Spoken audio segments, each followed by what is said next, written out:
परिवर्तन यात्रा के समापन में शामिल होंगे पीएम नरेंद्र मोदी। असम के सीएम जायजा लेने पहुंचे। हजारीबाग में 2 अक्टूबर को प्रधानमंत्री नरेंद्र मोदी का प्रस्तावित कार्यक्रम है। इस कार्यक्रम की तैयारी का जायजा लेने के लिए असम के मुख्यमंत्री डॉक्टर हेमंत बिस्वा शर्मा गांधी मैदान पहुंचे, जहां उन्होंने पंडाल समेत अन्य मुद्दों को लेकर हजारीबाग सांसद मनीष जायसवाल और यहां के भाजपा के नेताओं से वार्ता किया। उन्होंने कहा कि हजारीबाग में 2 अक्टूबर को परिवर्तन रैली समाप्त होगी। वहीं 3 या 4 अक्टूबर को भारतीय जनता पार्टी अपना मैनिफेस्टो जारी करेगी और इसके बाद अलग अलग विधानसभा के उम्मीदवारों के नाम की घोषणा की जाएगी। उन्होंने हजारीबाग में एक बार फिर डेमोग्राफी चेंज को लेकर बड़ा बयान दिया है। उनका कहना है कि जो भी भारत के नागरिक नहीं है उन्हें बाहर का रास्ता दिखाया जाएगा। इसे लेकर एक फार्मूला भी तय किया गया है। उन्होंने कहा कि अगर हेमंत सोरेन बाहरी लोगों को बाहर का रास्ता अगर दिखाते हैं तो भाजपा इस पर बयान देना भी छोड़ देगी। असम के मुख्यमंत्री ने झारखंड के मुख्यमंत्री हेमंत सोरेन पर निशाना साधते हुए कहा कि उन्हें डेमोक्रेसी का अर्थ ही नहीं पता है। इस कारण ही वह यह स्वीकार नहीं कर रहे कि झारखंड में आदिवासियों की संख्या में कमी हुई है और दूसरे देश के घुसपैठी राज्य में प्रवेश कर रहे हैं। को मालूम है कि हम लोग ने पूरा झारखंड प्रदेश ने परिवर्तन यात्रा का शुरुआत किया था। 2 तारीख ये यात्रा का जो समापन होगा, ये समापन समावेश में प्रधानमंत्री जी अपना वक्तव्य रखेगा। हमारा बीच में वो लोग उपस्थित, प्रधानमंत्री जी उपस्थित होगा। हम लोग 2 तारीख समापन करेगा। 3 या 4 तारीख सुबह हमारा मैनिफेस्टो का की पॉइंट हम लोग जारी भी कर दूंगा और साथ साथ में हमारा चुनाव कमेटी का बैठक भी शुरू हो जाएगा।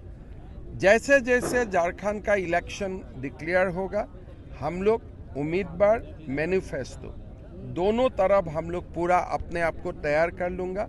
ये परिवर्तन यात्रा का जो समापन हजारीबाग में होने जा रहा है, ये हमारे लिए एक बहुत बड़ा दिन होगा। प्रधानमंत्री जी का रैली में सब लोग आए, प्रधानमंत्री जी को सुने, इसके लिए मैं सबको निवेदन करूंगा। 2014 में भी परिवर्तन यात्रा निकाला गया था, जिसके बाद रघुवर सरकार बनी, लेकिन रघुवर सरकार कहीं ना कहीं विफल हो गई और रघुवर दास खुद हार गए। देखिए, 2019 का बाद 2019 में ही समाप्त हो गया।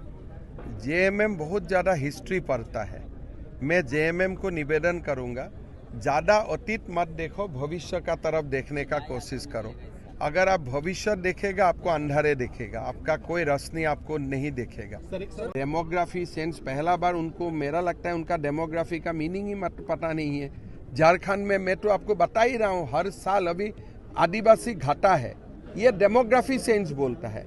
मुसलमान जनसंख्या बढ़ा है, ये डेमोग्राफी सेंस लगता है। हेमंत सोरेन जी को शायद डेमोग्राफी का बारे में वो पढ़ा नहीं है। खुद ही बोल रहा है आदिवासी संख्या घट रहा है और बोल रहा है कि डेमोग्राफी चेंज नहीं हुआ। अरे दोनों बात तो सच नहीं हो सकता है।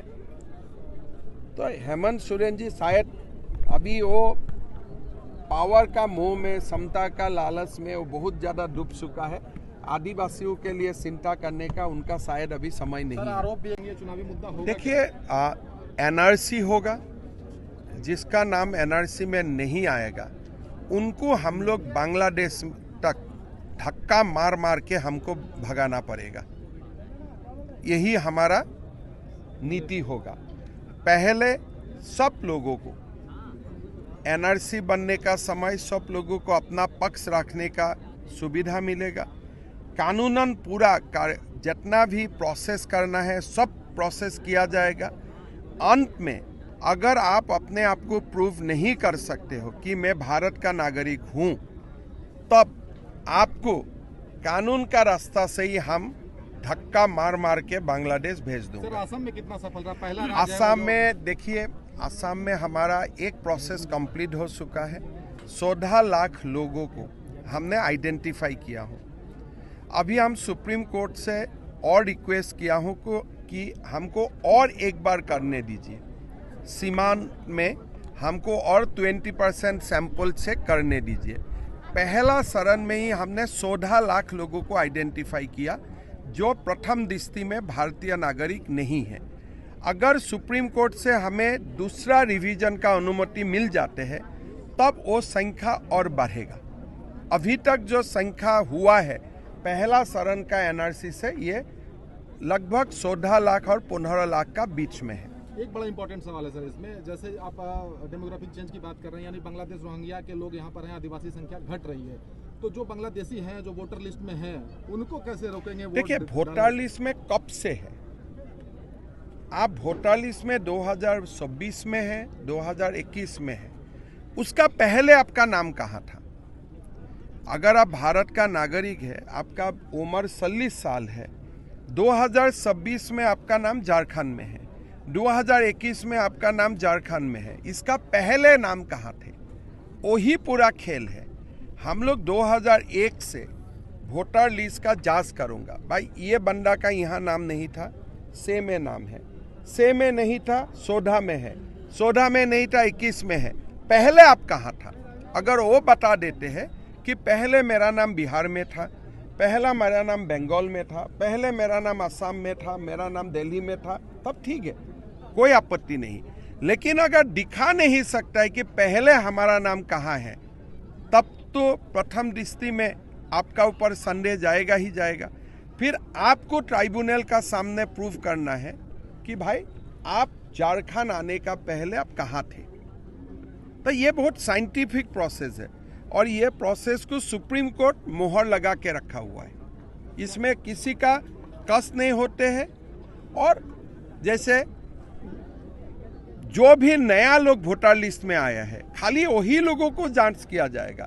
जो झारखंड का आदिवासी है, मूलवासी है, उनको जांच भी नहीं किया जाएगा, इसलिए उनका नाम तो लिस्ट में ऑलरेडी पिता माता का दिन से है, तो उनको जांच नहीं होता है। किसका जांच होता है? जिसका नाम पहला बार 18 साल में भी जो जिसका नाम पहला बार आता है उनका जांच नहीं होता है, इसलिए उनका पिता माता का नाम होगा।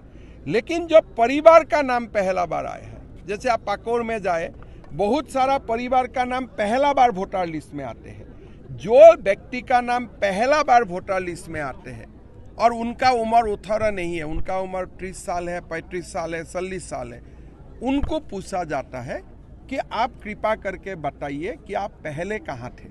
तो ये बड़ी साइंटिफिक प्रोसेस है।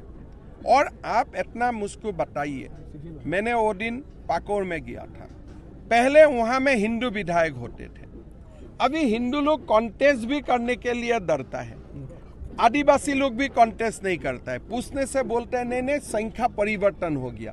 भाई कैसे परिवर्तन हो गया, ये तो कोई तो बताना पड़ेगा ना। तो ये हाई कोर्ट जेएमएम सरकार को पूछ रहा है, जेएमएम सरकार उत्तर नहीं दे रहा है। इसका कारण सबसे ज्यादा सटीक किसका हो रहा है? आज पूरा झारखंड में 2021 का अगर समीक्षा निकालेगा जनगणना, आदिवासी का संख्या और कम होगा। तो इसीलिए जेएमएम को घुसपैठियों का समस्या से भागना नहीं चाहिए। आप घुसपैठियों का वोटों का लालच में अगर आप राजनीति करेगा, झारखंड का आदिवासी और मूलवासियों का कभी भी अच्छा नहीं होगा, हम लोग माइनॉरिटी बनते जाऊंगा। कितने लोग संपर्क में सर आपके बयान से हमेशा घमंड? अभी तो पितृपक्ष चल रहा है, 2 तारीख पितृपक्ष का खत्म होगा, उसका बाद मेरा लगता है कि नया वातावरण बनेगा और नया नया लोग हमसे जोड़ेगा। हाईकोर्ट ने कहा है कि जमीन का दस्तावेज देख के लोगों का सही और गलत का, देखिए एक जमीन का दस्तावेज देखे, लेकिन मेरा मानना है वोटर लिस्ट देखने से ही आजकल बहुत बढ़िया कंप्यूटर फॉर्मेट है। आप 2014 का वोटर लिस्ट कंप्यूटर में डाल दीजिए, 19 का डाल दीजिए, 26 का डाल दीजिए, कंप्यूटर ही आपको बता देगा नया कौन कौन आ गया। तो अभी आपको बहुत ज़्यादा करने का जरूरत नहीं है, साइंस इतना आगे बढ़ चुका है। आप हजारीबाग में कौन कौन नया व्यक्ति आए, 10 मिनट में आपका पास लिस्ट आ जाएगा, तीनों वोटर लिस्ट में। फिर आप देखिए कि ये लोग कहाँ से आए, वो बोलेगा नहीं मैं तो रांची से आया, समाप्त। बोले मैं बिहार से आया हूँ, ठीक है, मैं बंगाल से आया हूँ, बट हम कहीं से नहीं आया हूँ। तो आप तो आसमान से नहीं आए हैं, कहाँ से आप आए हैं?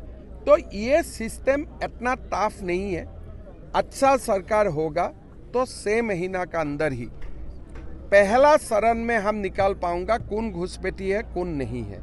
फिर जो घुसपैठी है उनको भी पूछा जाएगा, ऐसा नहीं कि आज ही धक्का मार देगा, पूछा जाएगा भाई आपका कुछ अतिरिक्त दस्तावेज है तो आप दीजिए। अगर आप कुछ भी नहीं देते हैं तो आपको जाना पड़ेगा, या तो खुद जाओ या तो हमें धक्का मारे।